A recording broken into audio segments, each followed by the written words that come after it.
Welcome to the SDA Housing Podcast, brought to you by NDIS Property Australia. Before starting this episode, we need to provide a general disclaimer. Information contained in this podcast is general in nature only. It does not take into account the objectives, financial situation, or needs of any particular person. You need to consider your financial situation and needs before making any decisions based on the information in this podcast. And you should consider seeking independent and professional advice for your personal circumstances. All right, let's begin.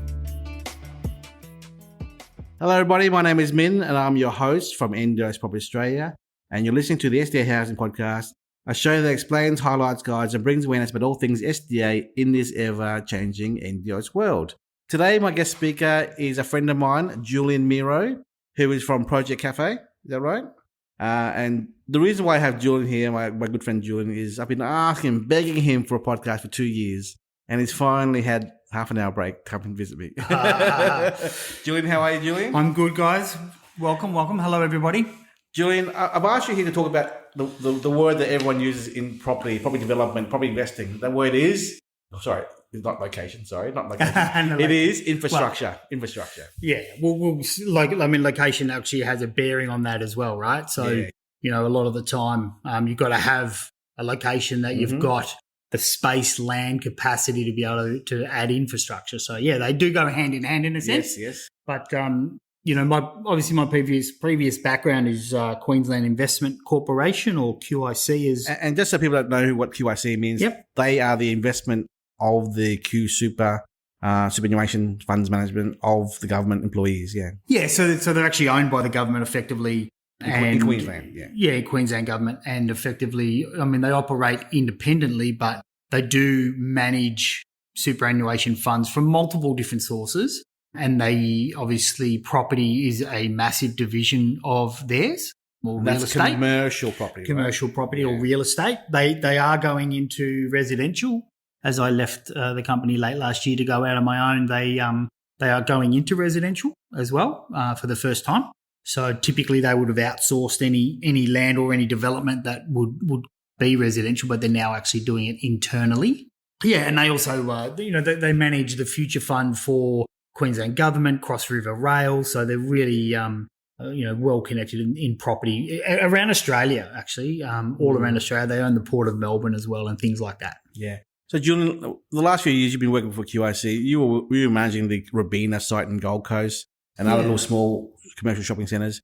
I was surprised when you told me last year that QIC is doing a lot of work in other states like Sydney and Melbourne as well. Yep. What kind of locations are we talking about there? Yeah, so when you go into New South Wales, you look at Castle Towers being probably one of the larger ones. Blacktown is another one there. Some regional assets as well.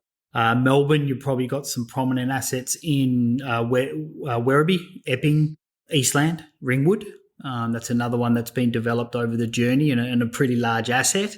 Woodgrove and a few other areas throughout Melbourne. So you've got some really, really prominent locations. There's a massive centre in the middle of Canberra, which is a really, really high-end asset and currently being developed further now, and probably something that you'll want to talk about in regards to what does that infrastructure look like now. So are these assets all types like commercial office high-rise and the Westfield equivalents, and what kind of assets are we talking about here? So I think you got to look at the evolution of what these assets have gone through since the purchase from on behalf of QIC, and Robina is one of them, and they all fit into this category effectively. Is that they purchased them over a long period of time and have been what we would deem retail assets.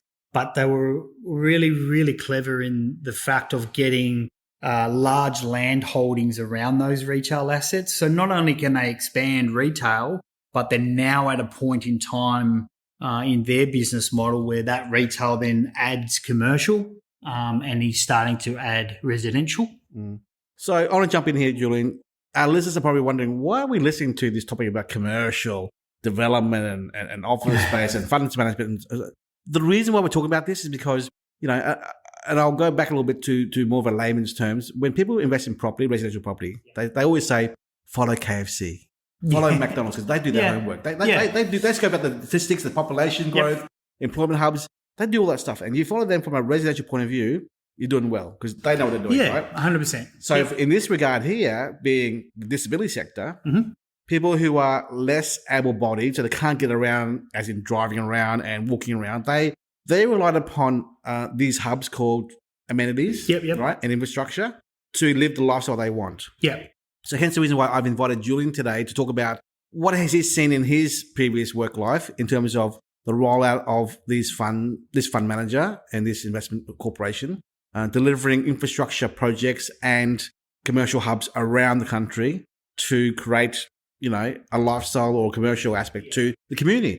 And if you follow them I'm not saying you as in the listener following them, but if you use your nous and intelligence with regards to research and data, like these institutions, they know what they're doing. They know the stats, the data, the research. They're pouring hundreds of millions of dollars of development, of acquiring land and employment and construction of these facilities, these assets. And that is where the population will grow. And where population is, there's always going to be a component of participants who are disabled to live near these areas as well. Yeah, obviously. Definitely. And I think if you look at commercial property and probably retail, if we start to look at it a little bit differently, like you're saying now, is that you can get, one of the big ones at Westfield or the likes, Vicinity Group, who maybe own a retail asset, but that's specifically retail. But the strategy you would now deem as a town centre strategy. Yes. So when, developers like QIC are looking at the town centre strategy, it's a little bit different than a retail strategy because all of a sudden you add medical, health, universities, hotels, residential. And so those hubs and towns effectively are now, working to expand and be able to produce or develop across all sectors. So people don't have to go outside of their suburb or their living environment to be able to go to the hospital or go to physios or hotels and entertainment as such too. So, I think it's a different way of looking at commercial property and how it does lead residential. And, the value of residential, does go up and it becomes accessible and you don't have to leave the area, and it makes it a place to live that you don't need to leave effectively, and becomes really valuable from a residential point of view. And it has to be led by commercial. Yes. So in your teams that you've worked with in that corporation in the past, when they have a concept project or a potential asset in the future, does the organisation go out to source the medical groups and the facilities and the practices to come into, or do they come to you? How does that work in that field? No, it's a really good question, because what you just sort of said, back at the beginning about why we're talking about commercial property. There's no doubt that our teams identified land area developments that could host medical. We'll just talk about medical for a minute. That could expand the medical offering and services within that development. And so they would absolutely go to Ramsay Health and the likes and big health providers and show them the development and areas that we actually were looking at expanding, and would preempt the growth in those corridors and would start talking to them 4 or 5, 6 years before they actually were going to be developed and get them into 5, 6 years. Wow, that's a long time, isn't it? Yeah, it is a long time. It's a long lead time on a lot of that. But those conversations, absolutely what you said, happened quite early. Yeah.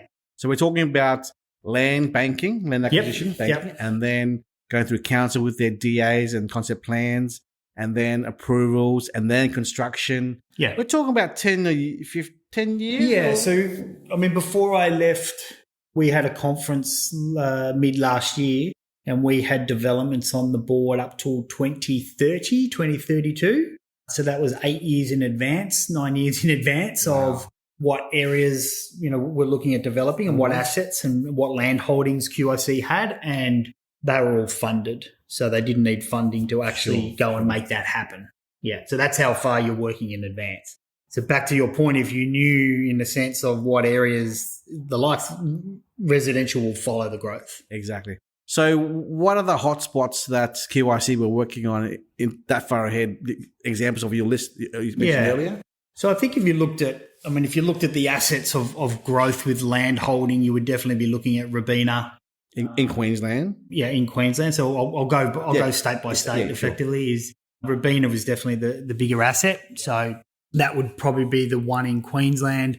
Then New South Wales, Castle Towers. I don't know. Where is Castle Towers? Yeah, I don't forget the suburb. You have a quick look up and see what suburb it is.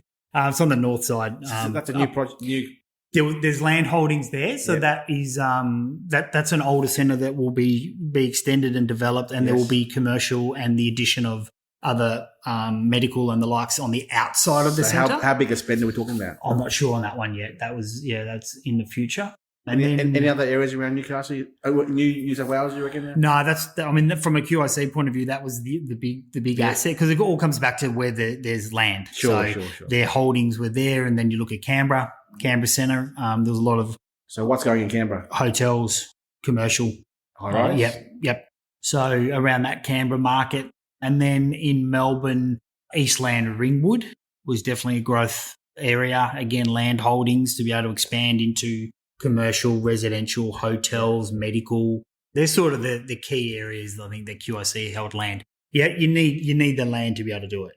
So here's a question. Where does the average mum and dad investor go to look for this kind of information that should be public knowledge of, to get a gauge, I guess, as much as there could be public knowledge? Yeah, I mean, it's and certainly the development that I've just said, that they're land holdings that QIC have. How would you know what they're doing? I mean, those plans can change too, right?